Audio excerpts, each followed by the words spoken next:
Hello दोस्तों and students, this is Gautam and welcome you to my YouTube channel Study Spot. और आज हम यहाँ आए हैं ताकि आपको बता सके कि हाँ, आपको एग्जाम में क्या क्या पढ़ना है, मतलब कितने पढ़ने से आपका एग्जाम इंग्लिश का बहुत अच्छा चला जाएगा। डियर स्टूडेंट्स, पूरे चैप्टर्स आपको पढ़ने की कोई जरूरत नहीं है। हाँ, मेरे पीछे बोर्ड पे आपको दिख रहा होगा जो मैंने ही लिखा है, यही सिर्फ चैप्टर आपको इंपॉर्टेंट है। कम से कम डियर स्टूडेंट्स, अगर आपने कुछ नहीं देखा है, ठीक है, अभी तक मान लो कुछ नहीं पढ़ा है, चलो बहुत कुछ पढ़ लिया हो, कम से कम अगर ये चैप्टर्स आप कर लेते हैं ना, तो इसी चैप्टर से आपका पूरा एग्जाम निकल सकता है। ठीक है, इंग्लिश का एग्जाम बहुत अच्छे से जा सकता है। प्लीज मेरी बात ध्यान से सुनो डियर स्टूडेंट, मैं ग्रामर सेक्शन को छोड़ करके बाकी सब कुछ यहाँ पे डील करने को रेडी हूं और आपको सब कुछ बताऊंगा और उसमें आप अच्छा करेंगे। आइए हम शुरू करते हैं। ठीक है, तो सबसे पहली बात ये मैं बताने जा रहा हूं डिस्क्रिप्टिव की। किसकी बताने जा रहा हूं? डिस्क्रिप्टिव, यानी कि जो भी लिखने वाला काम आएगा, मैं उसके बारे में बात करने जा रहा हूं। क्या क्या इससे आने के चांसेस हैं, क्या लेटर आ सकते हैं, कौन सा एप्लीकेशन, ये सब कुछ मैं बताने वाला हूं यहाँ पे। प्लीज वीडियो को अंत तक देखना है, ठीक है। और हाँ, आगे देखते हैं। देखो बच्चों ध्यान से, मैंने ये आपको क्वेश्चन बैंक, आपका जो क्वेश्चन बैंक है, मैंने उस क्वेश्चन बैंक में से इसको छांट करके लाया हूं और ये मैं यहां पे आया हूं। तो ये है आपका समरी, कि ये इतनी बार आपसे समरी पूछा गया और ये है आपका क्वेश्चन आंसर्स, मतलब इतनी बार आपसे क्वेश्चन आंसर पूछा गया है। आइए, पहला चैप्टर है इंडियन सिविलाइजेशन एंड कल्चर। देखो बच्चा, यह चैप्टर इंपॉर्टेंट है दो दृष्टि से। प्लीज ध्यान से सुनना मेरी पूरी बात को, क्योंकि अब एग्जाम बहुत नजदीक, क्या अगला ही दिन आपका एग्जाम होगा शायद, ठीक है। तो आप आराम से देख लीजिए इसको कि इंडियन सिविलाइजेशन एंड कल्चर जो ये चैप्टर है, इसका सर हेल्प कहां पे होगा? इसका हेल्प होगा अगर आपको लिखने आ गया एस्से। अगर आ गया एस्से लिखने के लिए, किसी भी, अगर किसी सिविलाइजेशन पे आ गया, कल्चर पे आ गया, महात्मा गांधी पे आ गया, तो आप इसमें से पॉइंट्स को चुरा सकते हैं। आइए देखते हैं। इसका समरी 2020 में पूछा गया है, ठीक है। क्वेश्चन आंसर्स में 2021 में आया है और 2024 में आया है, ठीक है। 21 और 24 में इसका क्वेश्चन आंसर आया है और 25 में देखने को मिल सकता है इसका समरी, ठीक है, क्योंकि ये बहुत दिन से नहीं पूछा है, बहुत दिन से नहीं पूछा है। तो आप इसको टिक करके रखिए कि एक इंडियन सिविलाइजेशन एंड कल्चर आपको याद करके जाना है। इसकी समरी आपको मैंने कॉपी में लिखवाई है और मेरे वीडियोस में जाकर के देख लीजिए। हाँ, इतना ही का वीडियो अब आप अच्छे से देखिएगा और पूरे वीडियोस देखने का आपके पास टाइम नहीं है, ठीक है। और प्लीज रिक्वेस्ट है, मेरी वीडियो को कृपया करके, अगर आपको देखना है 1.25 पे देख सकते हैं, 2x पे मत देखना, हम रिक्वेस्ट करते हैं 2x पे मत देखना, क्योंकि उसमें आपकी बातें स्लिप ऑफ माइंड हो जाती है, आप समझ नहीं पाओगे, ठीक है। माइंड को रिलैक्स रख के वीडियो को देखो। आगे देखो, भारत इज माई होम, ये समरी पूछा 2021 में और 23 में। तो आप लोग का दिमाग कर रहा होगा, सर अगर 21-23 पूछा तो 2025 में आने के इसके चांसेस बन जाते हैं, ठीक है। तो आप इसको भी टिक करके रखोगे, भारत इज माई होम को। हाँ, इससे क्वेश्चन आंसर अभी तक पूछा नहीं गया है। आगे बढ़ते हैं। द आर्टिस्ट, ये आपका बहुत इंपॉर्टेंट है बच्चों। द आर्टिस्ट, जिसमें कहानी किसकी है? सैमी की कहानी है, याद है ना, वो क्या बोलते हैं, कद्दू वाला। तो इससे समरी पूछा गया है 2020 में, 22 में, 24 में नहीं पूछा गया है। तो मोस्ट प्रोबेबली चांसेस है कि 2025 में आपसे पूछा जा सकता है, क्योंकि इसका सीक्वेंस 2024 में, हाँ, बिहार बोर्ड सीक्वेंस के अनुसार ही चलता है। तो अभी 20 में पूछा है, 22 में पूछा है, तो अभी तक 24 में पूछा नहीं था, तो आई थिंक ये 25 में पूछ सकता है आपसे, ठीक है। क्वेश्चन आंसर की बात करें तो ये लगातार पूछ रहा है, 2021 में, 22 में, 23 में, 24 में और 25 में भी आएगा, ध्यान रखिएगा। यानी द आर्टिस्ट भी आपको अच्छे प्रकार से एकदम पढ़ करके जाना पड़ेगा, इसमें कोई आपको रियायत नहीं करनी, आपको पढ़ना पड़ेगा। A child is born, इसे देखिएगा 2022 में और 24 में ये आ चुका है समरी के रूप में। तो आई डोंट थिंक, मुझे ऐसा नहीं लगता कि 25 में से वापस से रिपीट करें, क्योंकि ये 24 में पूछ चुका है, ठीक है। तो इसका सिर्फ ध्यान रखना है आपको कि 21 में आ चुका है क्वेश्चन आंसर, 24 में आ चुका है, तो 25 में आने के चांसेस बन जाते हैं कि ये रेगुलर बता रहा है, ठीक है। तो आप ए चाइल्ड इज बॉर्न को भी आप टिक करके रखो, अगर इसको भी पढ़ लेना, ठीक है बच्चों, इसको ध्यान से पढ़ो। जर्मन ग्रियर द्वारा लिखा गया था। How free is the press, 20 में पूछ चुका है, 23 में पूछ चुका है, तो चांसेस हैं कि 2025 में पूछेगा। क्यों? 3 साल के गैप पे है क्या सर? अगर नहीं पूछा तो आपकी किस्मत, अगर पूछ देता है तो और अच्छी बात है बच्चों, क्या टेंशन है। 22 में, 20 में पूछा, 23 में पूछा, 25 में पूछने के चांसेस हो सकते हैं। क्वेश्चन से देखिएगा, 22 में पूछा है, 24 में पूछा है, तो 25 का भी लिख ही लीजिए। क्यों लिख ले हम, क्यों लिख ले सर? क्योंकि डियर स्टूडेंट यही वो मात्र 7 चैप्टर है जिसमें से क्वेश्चंस को उठा करके दिया जा रहा है। समझ रहे हैं बात आप मेरी? आगे बढ़ते हैं। द अर्थ HE बेट्स के द्वारा लिखा गया है, इसको आप इंपॉर्टेंट रखिएगा। क्यों? 21 में पूछा है, 23 में पूछा है, और अगला सीक्वेंस ये कहता है कि 2025 में पूछने के चांसेज है। क्लियर है बच्चा? आगे बढ़ते हैं। इंडिया थ्रू ट्रैवलर्स आई 20 में पूछ चुका है, 22 में पूछ चुका है, इसका क्वेश्चन आंसर 2022 में पूछा है, तो आगे भी इसके क्वेश्चन आंसर पूछने के चांसेस है। लेकिन क्वेश्चन आंसर की दृष्टि से अगर देखा जाए कि सर मैं क्वेश्चन आंसर किन किन चैप्टर्स का याद करूं, तो मैं आपको बताता हूं साफ साफ। क्वेश्चन आंसर आप याद कर लीजिए, इंडियन सिविलाइजेशन एंड कल्चर की याद कर लीजिए, उसके बाद भारत इज माय होम की याद कर लीजिए अच्छे से, अर्थ आर्टिस्ट याद कर लीजिए, अ चाइल्ड इज बॉर्न याद कर लीजिए, how free is the press याद कर लीजिए, द अर्थ याद कर लीजिए, और इंडिया थ्रू ट्रैवलर्स आई इसको क्यों छोड़िएगा, हालांकि इसका चांसेस कम बन रहा है लेकिन आप याद कर सकते हैं। पूरे चैप्टर्स अब पढ़ने की जरूरत नहीं है। आगे बढ़ते हैं। अब आइए ये वाला पोर्शन यानी पोएट्री सेक्शन। पोएट्री सेक्शन जो है ये देखते हैं ध्यान से। मात्र 5 पढ़ने से, सिर्फ 5 पढ़ने से, 10 में से सिर्फ 5 पढ़ो, 5 पढ़ने से ही आपका काम हो जाएगा। ठीक है, आगे बढ़ते हैं। Sweetest love I do not go, ये जो है 22 में पूछा है, 24 में पूछा है, तो आई डोंट थिंक, मुझे ऐसा नहीं लगता है कि 25 में इसको दोबारा रिपीट करने वाला है, मुझे ऐसा नहीं लगता है। अदरवाइज आपको अगर आता है, जो जॉन डॉन के द्वारा लिखा गया है, आपको आती है तो काफी अच्छी बात है। सॉन्ग ऑफ माई सेल्फ की अगर बात की जाए तो 2021 में पूछ चुका है, 23 में पूछ चुका है, और 25 में पूछने के चांसेज हैं। तो आप इसको, या I celebrate myself, I sing myself था ना, उसको याद कर लीजिएगा आप लोग। आगे, now the leaves are falling fast, ये काफी फास्ट फॉल किया है, 22 में पूछा है, 24 में पूछा है, तो आई डोंट थिंक कि ये 25 में पूछने वाला है। आई डोंट थिंक, अगर पूछ दे तो अच्छी बात है, नहीं पूछ दे कोई बात नहीं। क्वेश्चन आंसर 21 में, 22 में, 24 में, तो आप इसको 25 में भी टिक आउट करके रखो, ये आएगा ही आएगा। सोल्जर मोस्ट इंपॉर्टेंट, देखो सोल्जर और स्नेक, जो ये पढ़ के नहीं जाएगा एकदम, मैं क्या बोलूं, बहुत खराब बात हो जाएगा। ठीक है, सोल्जर्स और स्नेक दम जितनी बार आप पढ़ सको उतनी बार, कहानी को अपने मन में दम बसा लो। ठीक है, और हाँ, लिखने का प्रैक्टिस कर लेना बच्चा, 1 घंटे कम से कम। ठीक है, आगे बढ़ता हूं। सोल्जर 22 में, 24 में पूछा है, आई डोंट थिंक कि इसका समरी 25 में पूछने वाला है, क्योंकि 2024 में ये पूछ चुका है। लेकिन हाँ, क्योंकि बिहार बोर्ड का रिपीट करने का आदत जो है ना, बड़ा अटपटा है, कब रिपीट करने का इसका कोई नहीं जानता। ठीक है, क्योंकि ये रिपीट करने में आगे रहता है। ठीक है, तो आप इसको आप ध्यान दीजिएगा इसको। स्नेक 20 में पूछ चुका है, 23 में पूछ चुका है, चांसेस है कि 25 में आपको पूछ दे। क्यों सर? क्योंकि 24 में ये पूछा नहीं है, तो इसके चांसेस बन जाते हैं। चलिए आगे बढ़ते हैं। तो 21, 22, 23, 24 ये लगातार इससे क्वेश्चन आंसर आए हैं, तो आप 2025 भी टिक कर लीजिए, और सोल्जर का भी आप 2025 टिक कर लीजिए। ठीक है, मेरे अनुसार अगर पूछिए कि सर समरी में क्या क्या आ सकता है, मैं यहाँ पे भविष्यवाणी तो नहीं कर सकता हूँ, लेकिन हाँ, मैं अपने उम्मीद से आपको बता सकता हूँ कि यहाँ पे आप मेरे अनुसार टिक कर लो। मैं बता देता हूँ आपको, मेरे अनुसार एक भारत इज माय होम आप टिक कर लो। ठीक है, मेरे अनुसार आप एक टिक कर लो, द आर्टिस्ट आप टिक कर लो। ठीक है, और मेरे अनुसार आप टिक कर लो, how free is the press. ठीक है, उसके बाद आप टिक कर लो द अर्थ। ठीक है, ये चारों में से कोई 3 आ सकता है। ठीक है, अब ये मेरे एक्सपेक्टेशंस है, अब बिहार बोर्ड का तो मैं क्वेश्चन सेट किया नहीं कि मैं जानता हूं, लेकिन मेरे अनुसार ऐसा लगता है कि आप देख लीजिएगा। ठीक है, अगर मैं बात करूं पोएट्री सेक्शन की, तो इसमें आप टिक कर लो मेरे अनुसार, ये 24 पूछा, 25 में नहीं पूछेगा, ये सॉन्ग ऑफ माई सेल्फ आप टिक कर लो। ठीक है, सॉन्ग ऑफ माई सेल्फ के साथ साथ आप टिक कर लो स्नेक को और सोल्जर को।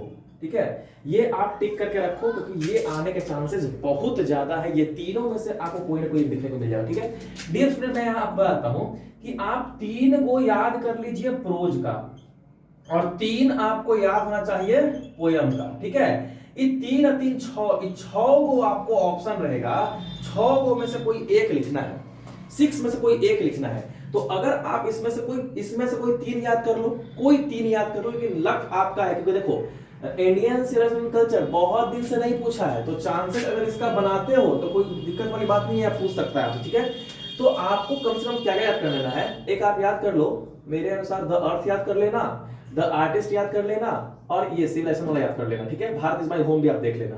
लेकिन इसमें से Swedish club I not go नहीं 24 में पूछ चुका है, तो 25 में पूछने के चांसेस रेयर है, मतलब 10% ही चांसेस आपका है। चलिए ये तो बात हो गई आपके प्रोज और पोएम की, ठीक है।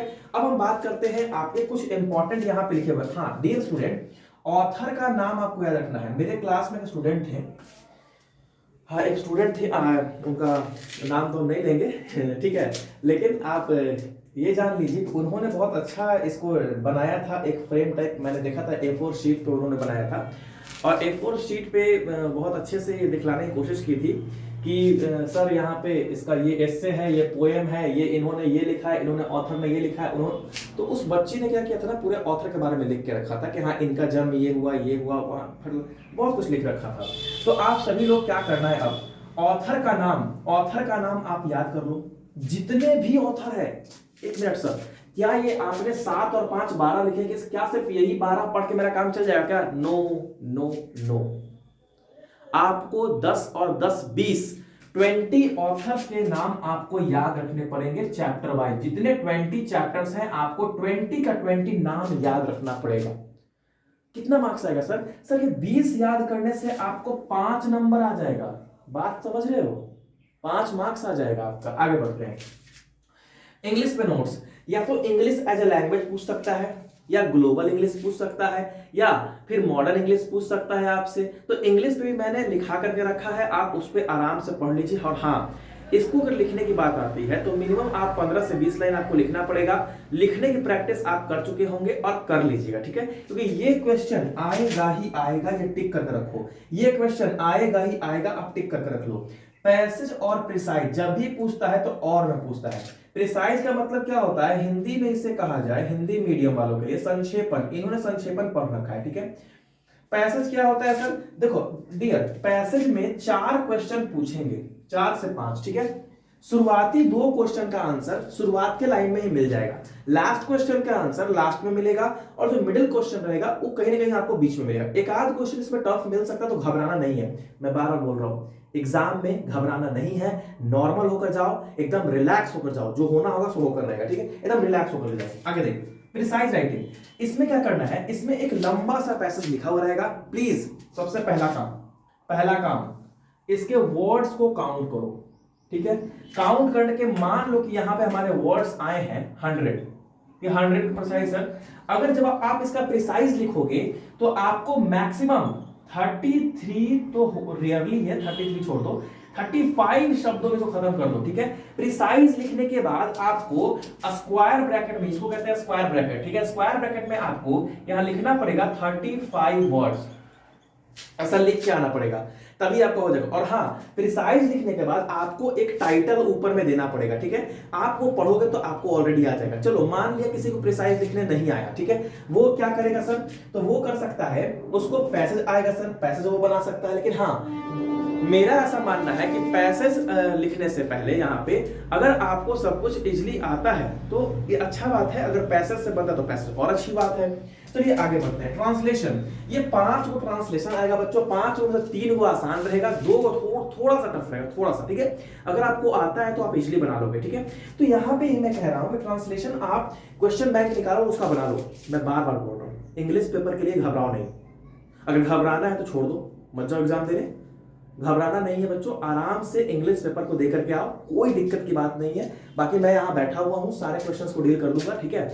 रिलैक्स होकर के जाओ, ठीक है। मेरी ऑलरेडी मैंने आपके लिए ही वो पोएम बना करके रखी है। हाँ, जहां तक बात है सर, अब मैं आपकी कौन कौन सी वीडियो देखूं जो मेरे लिए बहुत ही फायदेमंद होगी, मैं आपका टाइम वेस्ट नहीं करूंगा। आप बच्चों जा करके मेरी इसको कॉपी पे लिख लो। आई नो आप लोग इतने कैपेबल, एक कॉपी तो निकालने वाले हो नहीं। चलो इसका स्क्रीनशॉट ले लो जल्दी से।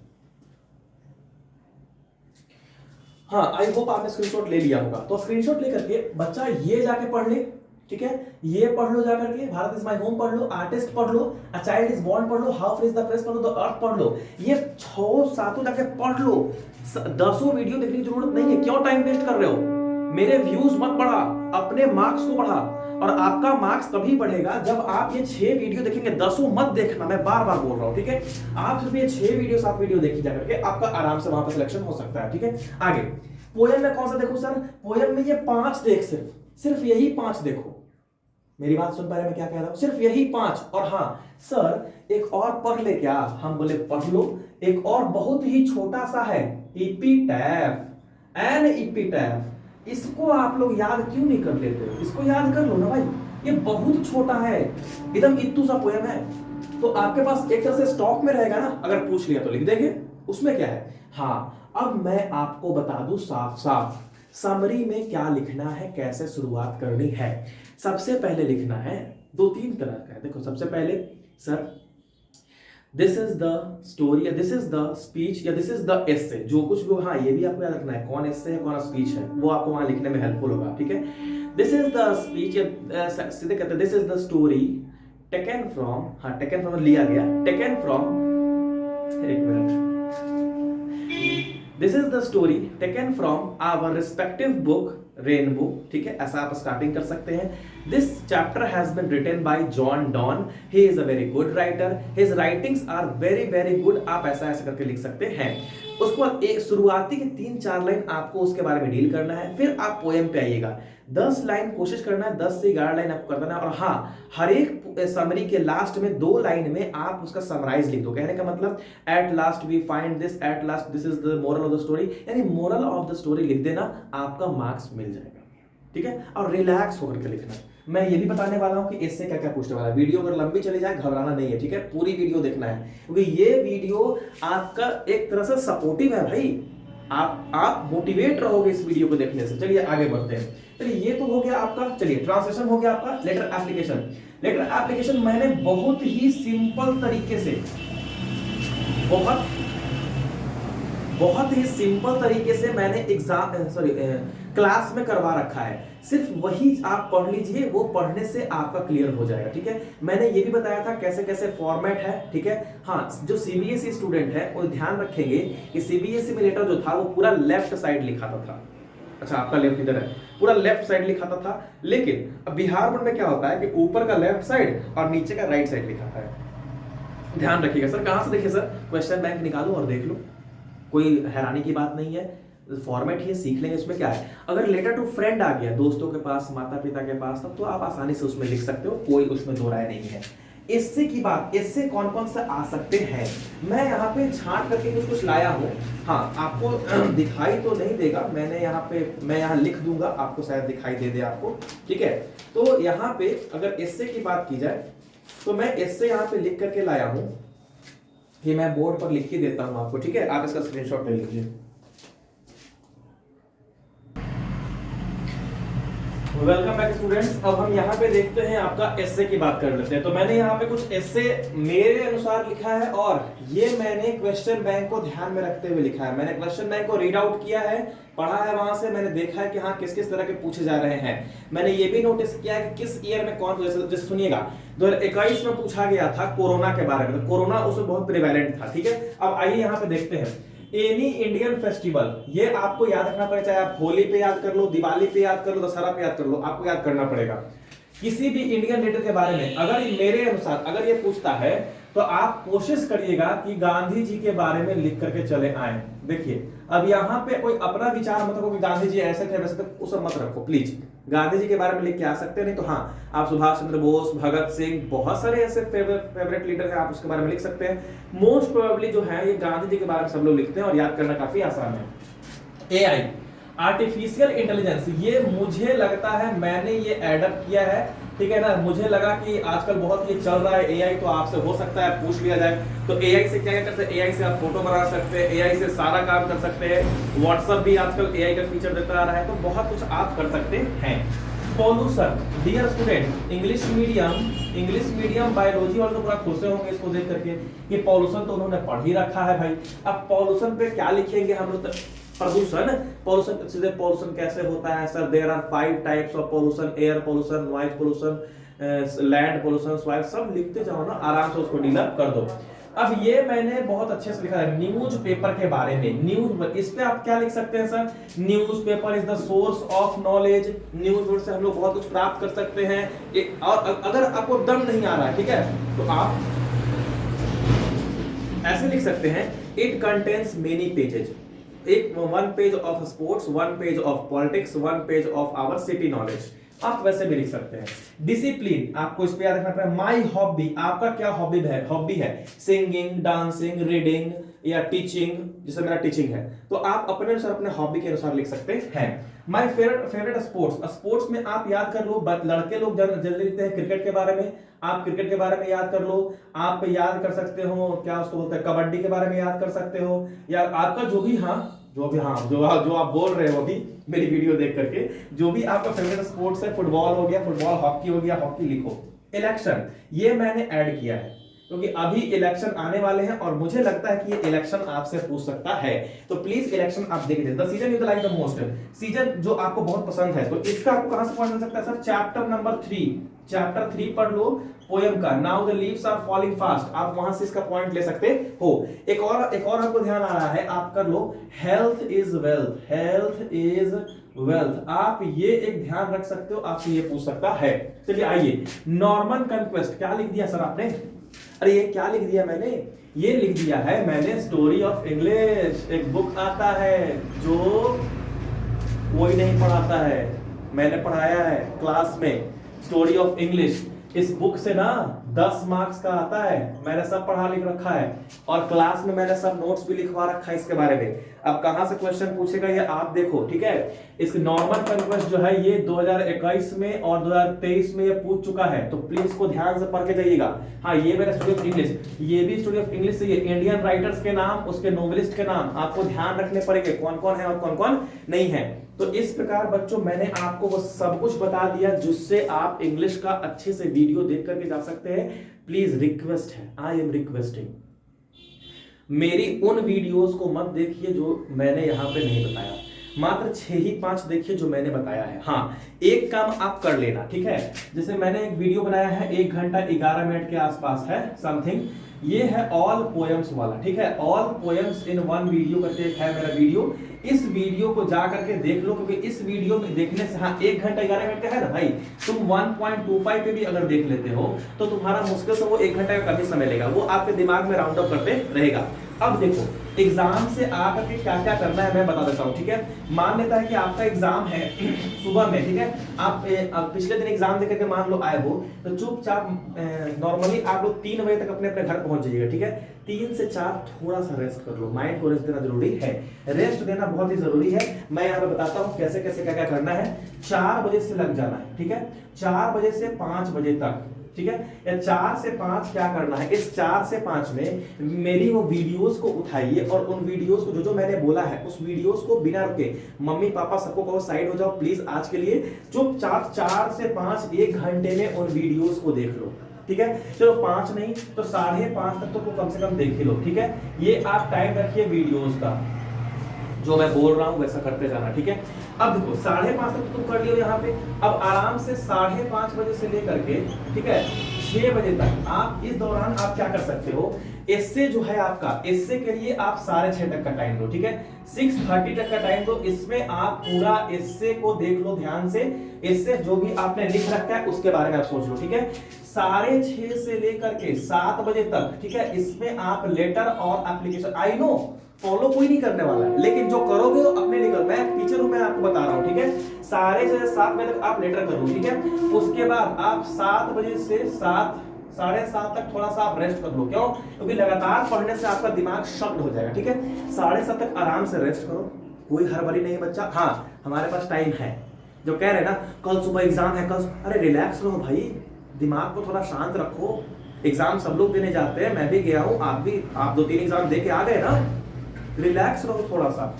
7:30 रेस्ट करो, 7:30 बजे से फिर तुम बैठो, ठीक है। 7:30 से 8:30 इसमें आपको क्या करना है मैं आपको बता दूं, चुपचाप कॉपी निकालो, ठीक है, जो भी आपका इंग्लिश वाला कॉपी है, कौन सा कॉपी है सर, इसको 8:30 नहीं, इसको 9 करो, ठीक है, 9 कर लो। ग्रामर आप पढ़ लो, ग्रामर में क्या क्या पढ़ना है मैं आपको यहाँ पे बता देता हूँ, ठीक है।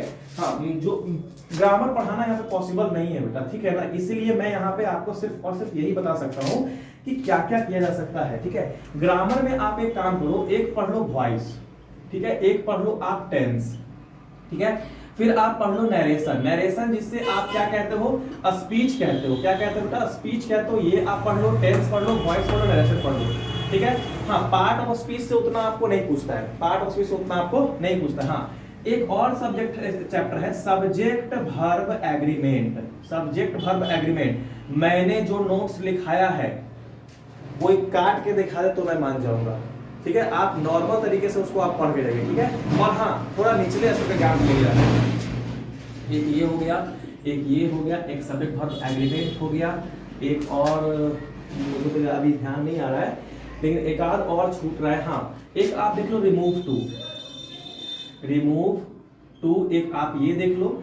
उसके अलावा आपको अगर कुछ छूट रहा हो तो आप देख सकते हो। हाँ, और हाँ, ये कहाँ गया ट्रांसलेशन के लिए, बच्चा ट्रांसलेशन के लिए मैं यहाँ एक एग्जांपल देता हूँ ट्रांसलेशन। जैसे सुनिए, जैसे एक था एक मंदिर है, अगर पूछ दे एक मंदिर है तो यहाँ पे आपको ए टेम्पल नहीं लिखना है, सीधे लिखना है देयर से, there is a temple, there is a temple. तो हाँ, देयर वाले सेंटेंस आप अच्छे से याद रख लो। दूसरा बात, इट वाला सेंटेंस, इट का यूज और देयर का यूज अच्छे से पढ़ के जाना। ये आपको ऑब्जेक्टिव में फंसा सकता है, ट्रांसलेशन में भी फंसा सकता है, ग्रामर में ये कुछ इंपॉर्टेंट्स हैं, आपको ये देख करके जाना है। अब एक मिनट सर, अब रुक जाइए सर, रुक जाइए एक मिनट। एक चीज और आप बताना लगता है भूल रहे हैं, मैंने कहा क्या सर आप सब कुछ तो बता दीजिए, मैं ये मिटा देता हूं, ठीक है। ये आपका हो चुका होगा। हाँ, ये वीडियो तुम देख लो, अपने दोस्तों को शेयर कर दो, क्योंकि ये वीडियो आपको नंबर दिलाकर ही रहेगा। अब देखो क्या करना है, सुनो ध्यान से। अब यहाँ पे एक था, हाँ एक था सर फ्रेज पूछता है, सर फ्रेज पूछता है कहां से बनाओ सर, कहां से, मैंने लिखवा रखा है, ठीक है। आप फ्रेज निकालिए, आपके NCERT बुक के क्वेश्चंस में दिया होगा फ्रेज, एक फ्रेज नाम का एक टॉपिक होगा, उसमें लगभग 8 के आसपास फ्रेज होगा या 9 के आसपास फ्रेज होगा। जा करके उन फ्रेज को अच्छे से पढ़ लो, उसमें से आता है, ये आपके एनसीईआरटी बुक में ही मिलेगा, ठीक है। तो फ्रेज हो गया सर, उसके बाद कुछ एंटो और साइनो भी पूछता है, यानी एंटो हो गया, साइनो हो गया, हाँ साइनो समानार्थी और विपरीतार्थक सब, ये भी आपसे पूछता है। सर एक मिनट सर, एक चीज और बता दीजिए सर, हम बोले क्या स्पेलिंग टेस्ट क्या पूछता है बच्चा, स्पेलिंग वाला, ये कहां से पढ़े, जो मैंने 7 चैप्टर में बताया है ना, ये भी कहां मिलेगा, ये सब आपको एनसीईआरटी में, ये सब आपको एनसीईआरटी में, ये भी आपको एनसीईआरटी में, जा करके वहां से करिए, ये आपको करना ही पड़ेगा। हाँ, अब क्या करना है, ये सारे कामों को आप कब करिएगा, ये सारे कामों को आप करिएगा कब, अभी मैंने लगता है 7:30 से 9 बताया था, ग्रामर के बारे में बताया था ना, बस। तो 9 बजे से लेकर के 10 बजे तक आप आराम से ये सारा कुछ कर लो, ठीक है। उसके बाद 10 बजे से लेकर के 10:30 के बीच में इन सभी को वापस निकालो, मेरी वीडियोस को छोड़ करके, ठीक है। इससे लेटर, रेस्ट थोड़े देखना है अभी इससे लेटर, ग्रामर, एंटो, साइनो, फ्रेज, ये सब कुछ कर लो आराम से बच्चा। 11 बजे से पहले ही, यानी 10:30 के आसपास आप बेड पे चले जा, ठीक है, आराम से, और चुपचाप एग्जाम देना अगर जाते हो। कुछ बच्चे 6 बजे निकलते हैं, कुछ बच्चे 7 बजे, आप 2-3 दिन एग्जाम देने गए होंगे, आपको आइडिया हो गया होगा कब निकलना है। सुबह सुबह उठना है, जब मॉर्निंग में उठना है तो मॉर्निंग वाली बातें क्या याद करनी है, सुनो ध्यान से। अगर आपको वीडियोस देखना है, वीडियोस देख सकते हो, या फिर आपने जो ये सब कुछ पेपर में तैयार करके रखा है, देखो कैसे तैयार करना है बेटा। A4 सीट वाला पेपर लो, ठीक है, नहीं पेपर है घर में कॉपी होगा ना, कॉपी का पेज फाड़ो, बीच वाले पेज पे एस्से का ये पूरा टॉपिक लिखो, आपको ये सभी पे आना चाहिए ही चाहिए। लेटर वाला एक आध मैंने बता रखा है, वहां से पेज फाड़ना नहीं है, लिखना है पेज पर, ताकि आपका एक प्रैक्टिस बन जाए, ठीक है। फॉर्मेट कम से कम याद रखना, ठीक है। उसको स्पेलिंग वाला, एंटो, साइनो, फ्रेज, ये सब आप एक पेज पर लिखो, जितना हो सके लिखो। 11 किसी का 12 बजे तक पढ़ने का, 5 घंटा आप सुबह देने, ठीक है, 12 बजे तक पढ़ो, लेकिन हाँ एग्जाम में अच्छे से देना है, ठीक है। और हाँ, सुबह सुबह एग्जाम देने जाना है, एकदम रिलैक्स होकर के जाओ, कोई टेंशन कोई वरी नहीं, आपने सब कुछ पढ़ रखा है, अपने आप में विश्वास लेकर के जाओ। और हाँ, नंबर मायने नहीं रखता है, मैं बार बार बोल रहा हूं, ठीक है। मायने ये रखता है कि आपने कोशिश कितनी की है। आप प्लीज ये फॉलो करो, मैं एक टीचर हूं, मैं आपको बता रहा हूं, ठीक है। आप ये सारी चीजें फॉलो करो जो मैंने बताया है इस वीडियो में, ठीक है। आपका इंग्लिश का पेपर अच्छा ना जाए तब मुझसे कहना। ग्रामर सेक्शन का मैंने कसम नहीं खा रखा है, ग्रामर सेक्शन मैंने आई नो यहाँ मैंने नहीं बताया, ग्रामर सेक्शन बहुत लंबा समय था बताने का, ठीक है। मेरे पास टाइम नहीं था इसलिए मैंने नहीं बताया, मैंने क्लास में अच्छे से करवाया, ठीक है। आप उसको देख लो एक बार। तो ये थी पूरी वीडियो बच्चों, और आई होप कि आपका एग्जाम अच्छा जा रहा होगा। सो thank you very much for seeing this video. और हाँ, इस वीडियो को जितना हो सके अपने दोस्तों के पास शेयर करिए। वो सब लोग कॉमर्स वाले हो तो कॉमर्स वाले भी ये देख सकते हैं, आर्ट्स वाले हो, कॉमर्स वाले हो, साइंस वाले हो, सब ये वीडियो देख सकते हैं। ठीक है, तो आप आराम से अब इस वीडियो को देखिए और जो भी मैंने बताया आपको कोशिश करिए कि हो जाए। आई होप आप लोग ये करेंगे तो आपके लिए बहुत अच्छा रहेगा। So thank you very much for seeing this video. Kindly like, share and subscribe my channel. And हाँ, लास्ट में all the best to you, all of you, for your examination. आप लोग बहुत अच्छा करें और बहुत अच्छे मार्क्स लेकर के आए। Thank you very much.